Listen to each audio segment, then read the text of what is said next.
County police officer is patrolling near Beach Haven Church. Sounds like a crash. And why is this important? Because it's the knowledge of whether or not they hit somebody. And if this is a person who was in the vehicle and also doesn't think it was a person or didn't think it was a person, that tends to go to the didn't, with knowledge, leave the scene of an accident. Hey everyone, welcome back to the Colonel Channel. I'm your self-proclaimed commander, Lieutenant Colonel Lee Roger Wolfgram. And today I'm following up on a video that I did last time. And I'll just tell you that if you want to watch the video without my commentary, I produce it earlier so you can watch this video if you don't want to watch my big mouth. Because what I do is I add commentary for legal analysis, not necessarily advice, because I give colonel advice, and those aren't necessarily the same as legal advice. Colonel advice is the advice to get you through the day to fight another day. The legal advice is the stuff that the lawyers are going to tell you. That's not what this video is. This video is about legal analysis and colonel advice. So with that said, the last video I did was about someone who hit someone and left the scene of an accident, and that person died. So in that case, the person had no knowledge that they hit anybody. They didn't, drive away from the scene fast. There were witnesses. This is a little bit different. And so the question is do you get convicted of a felony if you hit someone and kill them? And there are circumstances where you'll go to prison, and there are circumstances where you may not go to prison. But that's what this video is about, because it contrasts against the last video I did with a hit and run. And so here we go. I'll just let you watch. I'll make some comments along the way, and let's watch the video and see the difference between these.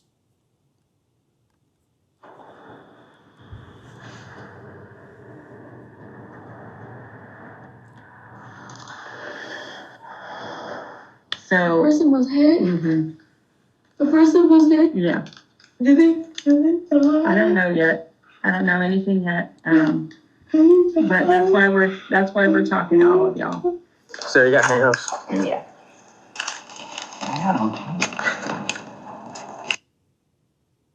Maybe just one more in the center lane. Just put your car in the middle lane a little bit ahead of mine. 3:40 in the morning, West Broad Street, Athens, Georgia. An officer hears the impact before he sees it. By the time he gets there, a man is lying in the road, and the car that hit him already gone. When I watch this video, this is raw body cam footage. And what wasn't in the video is, I don't know if this officer attempted to do any sort of first aid, but it's my first question, because I see many videos where it seems like the officers don't do immediate first aid. As a combat guy, you always give first aid right away. So I don't know if he's already checked the guy, determined that he's dead, but it doesn't seem like it, because he doesn't call off any later officer that comes to administer first aid. Maybe he's in the course of the investigation to see where this car went, but this is life-saving stuff. So anyway, question, continue. It's still dark out.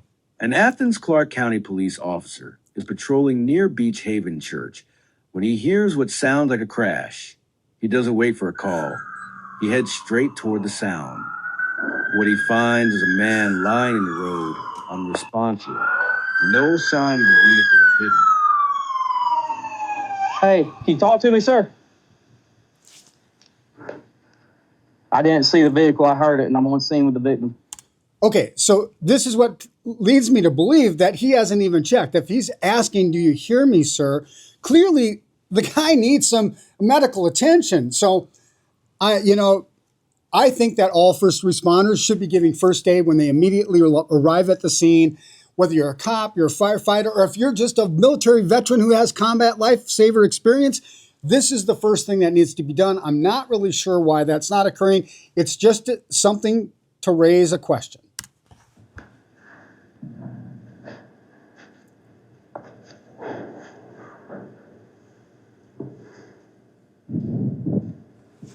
Hey, talk to me, sir.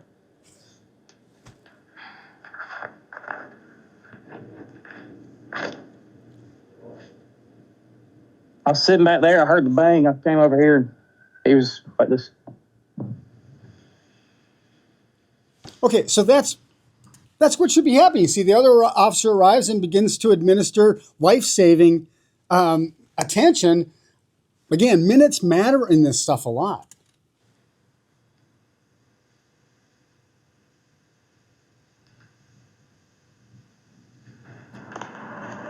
Go ahead.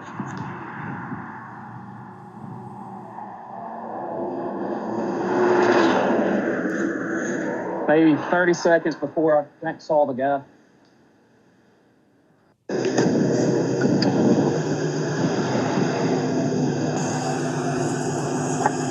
Well, you see him there. The ambulance is there. The victim is on the road. Nobody's doing anything. Not a good sign. He's dead. He's dead. He's dead. He's dead? Yeah, he's dead. I got no carotid.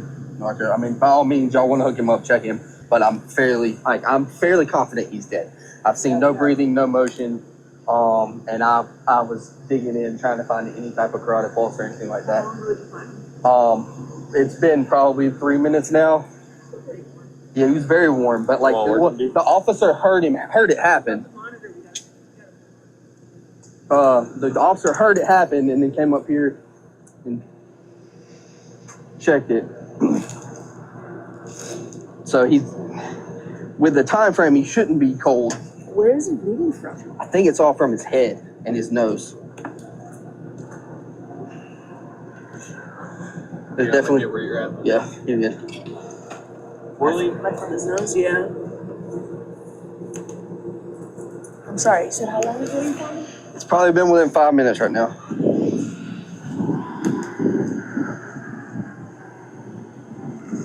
I'm not 100% on that 35.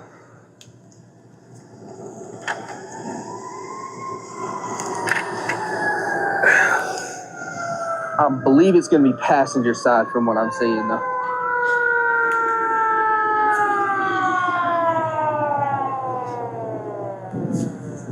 Okay, so far you see the cops, they found a fragment of a car parked there, determined that it's the right front side of a car. So, of course, the suspicion is hit and run. Hit and run can come in different varieties. That can be felony hit and run, misdemeanor hit and run, and not only hit and run, but it seems now that there's a death that's associated with that hit and run.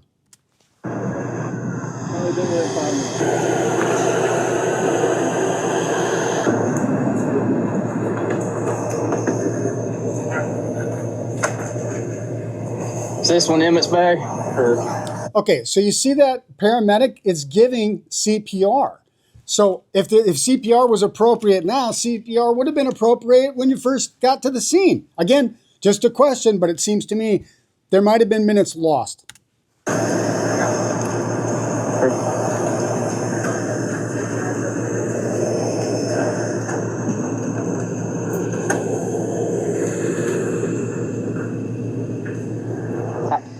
Right near where your bag's at, I put a piece of paper over it. A piece of plastic probably came off the mirror.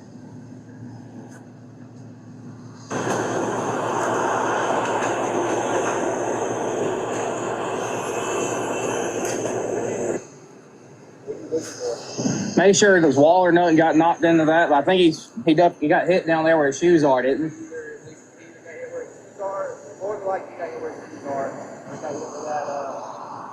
Okay, if he got hit hard enough that it knocked him out of his shoes, that gives you an idea for the speed that the car was going when it struck the alleged victim. Okay.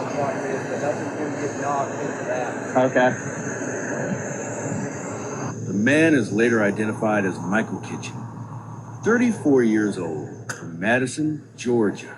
He's rushed to a local hospital. If you just want to stand by and see if hospital recognizes him or if there's actually something in his pockets. I didn't really do a good search or anything yet. He doesn't survive. Now the search shifts. Whoever hit Michael Kitchen left him there. And ACCP investigators go to work trying to find out. I have not. That's why I was walking down here. I was like, I don't see anything, but check behind the building for me. It does whip around. It's definitely a Honda.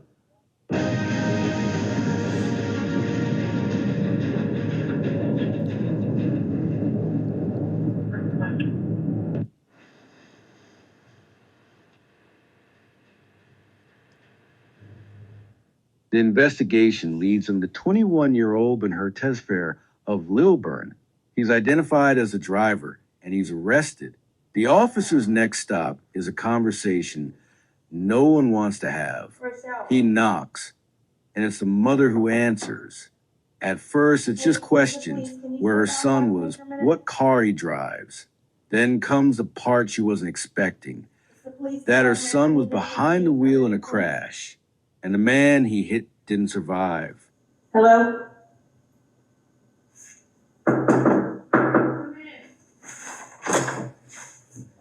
Hi. We were back to Busby. Mm-hmm. Ben took us home. Okay. Yeah. Okay. So, so y'all didn't all drive downtown together tonight. So y'all kind of met at Busby and then Ubered downtown, or Yeah. Well, no, it was the bus. It was the bus. you that took the us down. bus? Yeah. Okay. What bus goes downtown? Night campus. Night campus? Yeah. Okay. It's a UGA bus that goes Do you downtown? know who, like, what was hit? I'll tell you, a person was hit. A So. person was hit? Mm-hmm. A person was hit? Yeah. Did they die? I don't know yet. I don't know anything yet. But that's why we're talking to all of y'all. And why is this important? Because it's the knowledge of whether or not they hit somebody. And if this is a person who was in the vehicle and also doesn't think it was a person or didn't think it was a person, that tends to go to the didn't, with knowledge, leave the scene of an accident. I don't know yet. I don't know yet. I'm sorry? I can't hear what you said. Accomplice in death. Why would you be? I'm not an accomplice. I would never volunteer. Why would you be? Because I'm in the car. That doesn't make you an accomplice. No. It doesn't make me an accomplice, but I'm involved in the situation. You know Not what I mean? necessarily. I don't know. You being a passenger in a car doesn't mean anything. I know, but what does that mean for me? You being a Nothing. passenger in a car doesn't mean anything. No, You're but- not in control of the vehicle. I know, but So- Ben is not drunk. Okay, I understand. Well, why does I that understand, even and come that's up? fine. Do you know who was hit? I'm sorry? Do you know who was hit? Who? No, I don't. I don't know the person's name. Is there anything else you feel like is important that happened tonight that I need to know? Well, one thing I did hear from that little interview is the voluntary sort of he wasn't drunk sort of makes it seem like, well, why would you say that unless there was some drinking going on? Terry asked Ben to take us down home. Yeah, 1521. I don't know how relevant that is, but Terry. Hold on 1 second. You need his phone number? Take some breaths for me so we can keep talking, okay? I know. What? My room. I see her. Take some breaths for me. Try to breathe. Don't worry about talking right now. Just try to breathe. The bed. I work overnight, so when you're sleeping, I'm here. You have to go to bed too. Yeah. I'll leave at 6 a.m. That's when I go home. Isn't it almost 6 a.m? It's 4:30 right now. You don't need to worry about me. Okay? Do you need any help with anything? No. You want me to be here? No. Okay. I'm gonna let you chill. You take your shower, try to get yourself regulated, and get some clothes on, okay? I probably will be back to talk to you a little bit.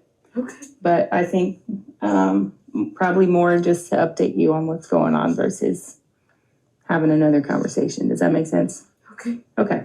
All right. You just try to calm yourself and do whatever you need to do to relax, okay? Can you do that? Yeah. Okay. Thank you, too. Terry's outside talking to some of the other officers, but So to me, she seems very credible that she's concerned that she didn't know that it was a person, kind of leading me to believe had they known it was a person, and the other witnesses also don't think it's a person, they likely would have stopped. all right.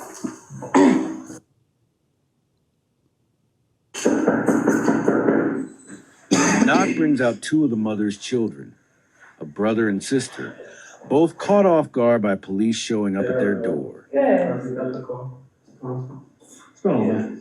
So I was driving back from my friend's door, and something hit my car. And I think it was a deer, because the deer hit the left side of my car again. And I don't know protocol or anything like that, so I just wanted to call in to make sure everything was good. Okay. Okay, so good sign. It sounds like he called shortly after because he thought he hit a deer, and then he calls the police because they didn't know what to do with it. And you know what? In Minnesota, I've hit many deer over the years, and honestly, I don't call the cops when I hit a deer because usually it's in the rural area, some part of Minnesota, and it's a deer. You drag it off to the side of the road, and you deal with your insurance company, and maybe you make a report, but that's not something that typically is a big deal when you hit a deer in some places. Definitely wasn't a deer that you hit. What was it? No. Can I ask why you didn't stop when you hit the deer? What you Honestly, thought was a deer? I was just concerned and was a lot of things going through my mind. And I just didn't understand. What things was going through your mind? So I heard something hit and the windshield broke. I kept driving. A deer hit the left side of my car. I didn't know what was going on. It wasn't at an intersection or anything, so I didn't know if it was a person or anything. That's why I called you. And I just wanted to make sure, like, I didn't know what was going on. So I just wanted to make sure everything was fine. But I did, a deer did hit the left side of my road again, so I just wanted to make sure everything was okay. What do you mean the deer hit your left side again? Like, when I was driving, the deer hit the left side of my car again. Where? I was just driving in the 20-second slippery hit, and I didn't know what to do. Okay. If I'm being completely honest, I was just panicking. I didn't know what to do. You guys are licensed with her? Yeah. Alright, go with them to the car. Okay, so from that initial encounter, here is what I see. I don't smell alcohol, but you know what? He doesn't have the typical slurred speech. He doesn't seem to be manifesting intoxication cues. Odor can make a difference. His eyes can make a difference, but speech is a big thing. He doesn't sound drunk. One of them is about to find out just how serious this is. The other is still putting the pieces together. The brother has walked over the patrol car, where officers start asking for details about what happened. A few feet away, his sister is being asked the same, separately. Standard procedure. Get each account before either one hears the other's version. And do they match?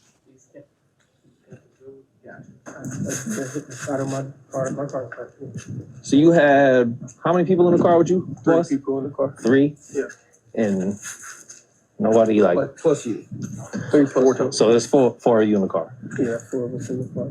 So 4 of you in the car, you hit something, a deer again, and y'all just keep going? Nobody said nothing to you? They did. I was asking, what should I do? Should I pull over? I was just confused. I didn't know. You said you hit something, and then the deer hit the left side of your car. Yeah. Then the brake, that's mechanical.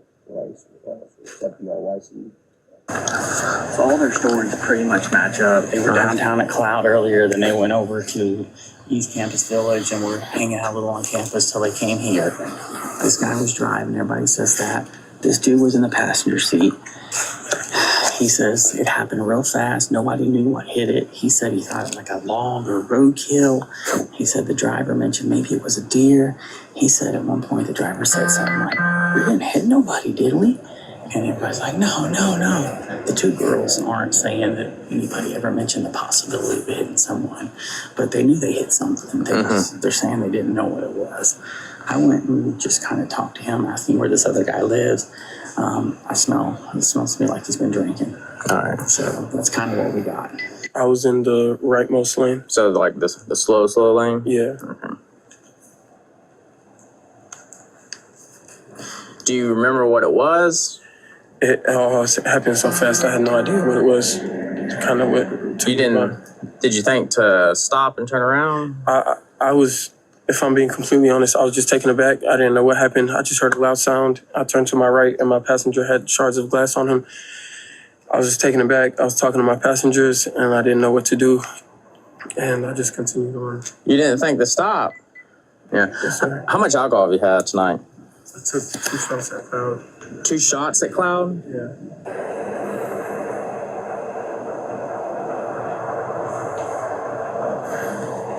So here's what we got now. We've got the odor of alcohol. We've got the admission of consumption. So guess what? This is going to be a DWI investigation at this point.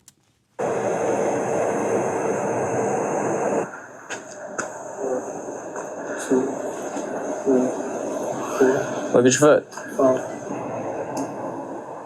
Foot down. 2015, 2016, 2017, 2018. All right, just put your hands behind your back for me, okay? Do you have... Sarah, you got handcuffs? Yeah. I had them too. If you put your hands together, kind of like that, that's probably be most comfortable for you. And then... Where's your car at? Mine is way down that way. Because my computer's not even working. 2228. So, Ben, you're being placed on arrest right now for DUI. So, Alright. for DUI. So where were you sitting in the car? I was in the city, Russia. I'm sorry, Russia. Right behind the drivers. And who is he to you? Friend, boyfriend, friend. Okay, let's do this. You come sit over here on the, there were four, and 4 in the car. Officer Cornell's gonna talk to you, so there's 4 in the car, you, him, one more in there? And then another, his name is Bryce. He lives, it's on like this connections, but it's like you have to drive to. Y'all have his number? I don't have his number. I think, Which apartment is it? I don't know the number. So when you guys dropped him off, which building was it? I don't remember. I don't know, like, I've only lived here a couple months, but it's, when you exit out the exit that's closest to here, you drive straight, it's in that mini complex. There were 4 people in the car, we got. Where was Bryce sitting Passenger. at? Passenger? He felt the glass on him when he shattered. Okay. And you were behind the driver? Yes, sir. What's your name? So we were talking at our friend's house for a little bit. We get in the car, driving. Everything was normal up until point of contact with whatever hit the vehicle. Okay. None of us saw what hit the car. I didn't think he hit anything. He was driving normally in the speed limit too. Okay. And then we just hear I thought it was the music at first, like the crash, but no, there wasn't even any time to stop. He was just driving and it just pierced the windshield. Like there's a hole in the windshield. Yeah. I didn't see a deer. I didn't even see a person. I didn't see anything. I thought like a rock just flew up and hit the windshield. So what we do know, though, is we do know that the victim was laying in the road, not at a crosswalk, that the impact occurred on the left side of the car, which means that it wouldn't be something where you're clipping something like you're not expecting a person to be in the road. So maybe this guy was sprinting across the road, hit the car. I don't know, but you don't expect somebody in the middle of the road, in the middle of the night, not in a crosswalk, and that seems to be what this environment was like where the hit and run occurred. The run part is you didn't stop to check yourself. And he pulled over for a second, we're at the connection, just go in there, a safe place, because we all live here. Okay. So we told him to park. He was obviously distressed, so we said he needs to spend the night, and that's fine. But he parked, and we said, okay, call the police, just let them know what happened, figure out the situation, and that's where we are right now. We were out, so just to clarify, it was a person that we hit. It was? Yeah, it was a person. So we're out with them. Luckily, an officer was able to hear it hit and then was able to rush over there and found them. Are they okay? I don't know. They're on the way to the hospital right now.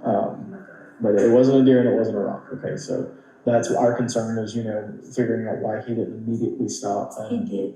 And we just told him, it was us that told him to go to the connections. Okay. I'm sorry. I told him that he didn't hit a person because we didn't see anything. Okay. Lately, I've been seeing people walk on the side of the road. Yeah, they do that. Yeah, but I swear, I did not see, none of us saw anything. And it was there was a hole in the windshield, so that's why I thought it was a rock, because I didn't think anyone would pierce the windshield, but. It happens, okay? You guys are not the first people this year to hit a person walking down the side of the road. He's just a sensitive guy, so, Well, it's a serious situation. What do you think the, course of action for this? So it really depends. We've got a traffic unit coming out to investigate. Okay, so if the person was walking on the road, that's on them, right? If they're not lit up or crossing on a crosswalk, then there's no way in pitch black darkness for you guys to be able to see what's going on, right? So that's not our concern. Our concern is we mostly just wish that you guys would have called immediately, like, hey, I don't know what we hit, we're pulled over, we don't want to go check because we feel unsafe, but we just hit something right now. Oh, that makes sense. You know what I'm saying? Instead of waiting 2 minutes, because those 2 minutes could have cost somebody their life. Well, let's not forget the how many minutes after the officer arrived that no first aid was administered. So, again, might not be his fault, because if people walk in the road, they have to suffer the consequences of crossing without being in a crosswalk. I can't tell you how many times I have had to peel people off of the road because they choose to walk, not in a crosswalk. Were y'all drinking alcohol prior to driving? He's 21. He had like a sip, but he wasn't intoxicated. Me and Rochelle had like a sip, but like we weren't like I'm like in a good state of mind now. Well, right now I'm not sure exactly what's happening. I know everybody's talking to each one of you guys. I didn't get her name. She's still talking to Rochelle? She should be, yeah. She'll walk out when she's done. But that's Officer Wexel. We should be just talking to you guys for a second, and then we should let y'all go. I don't see any reason to hold you. Once my sergeant tells me that we've got the go-ahead to let y'all go. I appreciate you talking to me and telling me everything. and no obvious cues of impairment with her as well. You're 21? Yes, sir. When did you turn 21? January? Yes, sir. All right. Suspect's over the age of 21. All right. So I'm going to read this thing, and then it's a voluntary yes or no. All right. Yes, sir. The state of Georgia has conditioned your privilege to drive upon the highways of this state upon your submission to a state-administered chemical test of your blood, breath, urine, or other bodily substance for the purpose of determining if you are under the influence of alcohol or drugs. If you refuse this testing, your Georgia driver's license or privilege to drive on the highways of this state will be suspended for a minimum period of 1 year. Your refusal to submit to blood or urine testing may be offered into evidence against you at trial.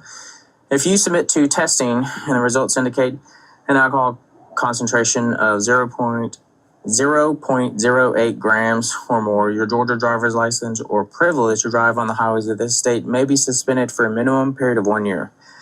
After first submitting to the requested state test, you're entitled to additional chemical tests of your blood, breath, urine, or other bodily substance at your own expense and from qualified personnel of your own choosing.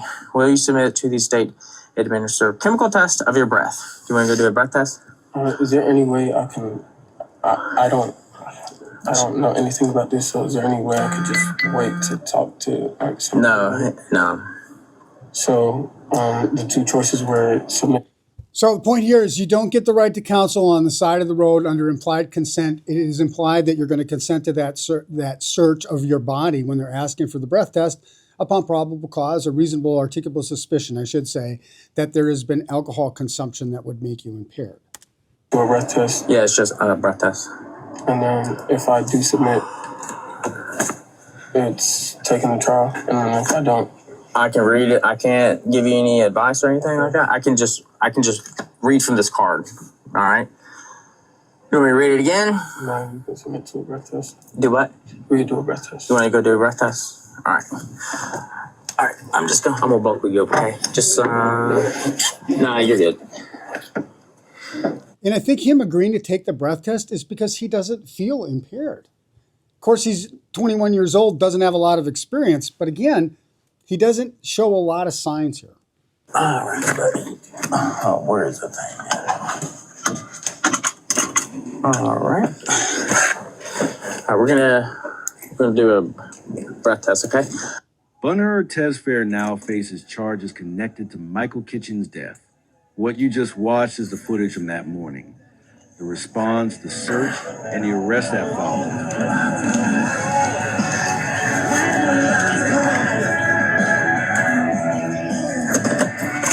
Okay, and I'm going downtown. Sarah is coming with me downtown because my computer doesn't work, so. Into the requested state test, you are entitled to additional chemical tests of your blood, breath, urine, or other body substance at your own expense and from qualified personnel. Okay, I'm going to make this point. If it's something like this, the recommendation would be to get a second test, because the difference between whether you're impaired or not is the difference between a misdemeanor and a felony if there was no knowledge. Will you submit to the state administered chemical test of your breath? I was gonna ask you to read that. Yeah, no, pardon me, I didn't really catch it, so could you just read it? Okay, sorry. Alright, Not too much to ask for. which one in the middle? Well, I mean, could you just read it all over? I just read it all over. I know, I was gonna ask before, but you kind of told me that not ask. Okay, I'm sorry. this is it. It's an Alright, take it all in. Now, here's what's different in Georgia apparently than in Minnesota, and that is in Minnesota and maybe in your state, when you get to the station, before you're giving that evidentiary, the one that they're going to use with the jury trial, that one you do get the opportunity to consult with counsel prior to making the decision about that test. Apparently in Georgia, that's not a requirement. So he's either going to take the test or he's not going to take the test. He can talk to the lawyer after that decision's made.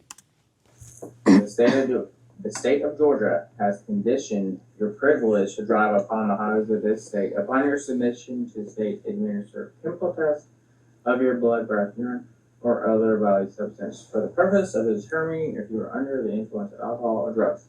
If you refuse this testing, your Georgia driver's license or privilege to drive on the highways of this state will be suspended for a minimum period of 1 year. Your refusal to submit to blood or urine testing may be offered into evidence against your trial.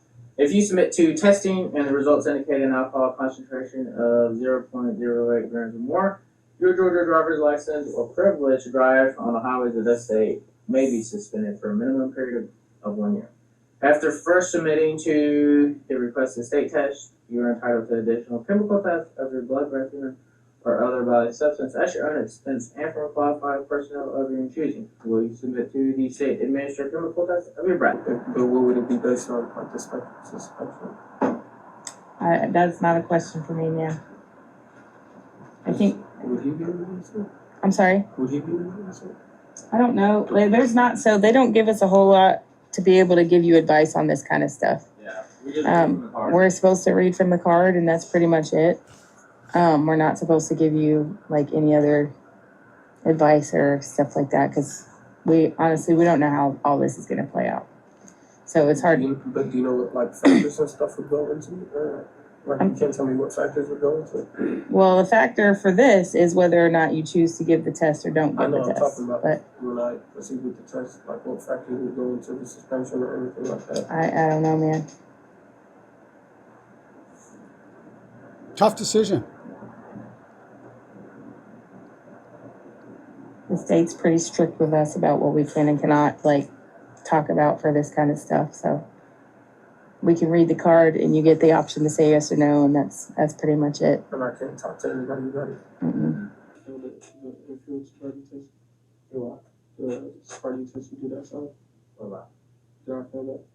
Let me see what I did. There's just fluids that we work on.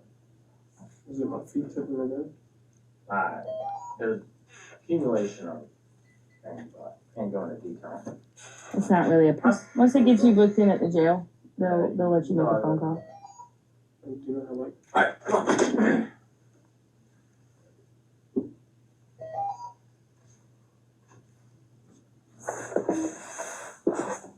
Are you blowing up a big balloon? Big balloon. Big balloon. Keep going. More. You gotta go. Just one thing about these devices that they have at the stations to measure the alcohol concentration. So it needs a certain volume of air before it's going to register any reading at all. And sometimes people try to get less air or try to get a low result. And sometimes the cops coach you to keep on breathing beyond what it takes for them to get an accurate reading. And so that's what's going on here. The machine isn't accepting these tests because it's not enough volume. Then he gives enough where it is. Keep going, blah, blah, blah, blah, blah, blah, blah, blah, blah, blah, blah. Keep going, big balloon, yeah, keep going. Blow. More. Keep going. More. You're gonna do it. No, you're not. Go.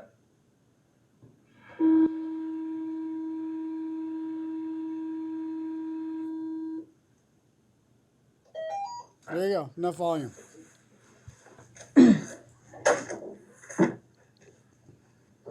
Were you asking about phone calls? Just ask everyone I could do Yeah, they'll let you do it at the jail. Do you have numbers memorized? I got your phone. They'll let you take numbers out of your phone. So you got your shades, wallet, all that stuff, and then we'll get there. You go through your contacts. Just do first degree, because DUI, and then we'll do hit and run, make it felony. Okay, did you hear that? First degree DWI, hit and run felony. And here's the difference. If it had been just a hit and run with no knowledge, it would be more like a manslaughter. And if there was no DWI, worst case, that's going to be in Georgia, that's going to be a misdemeanor offense. When you add the alcohol and the death, that then becomes a felony. A first degree is punishable by 3 to 15 years in Georgia. That's what he's looking at now that he's taken that test and he's blown over 0.8.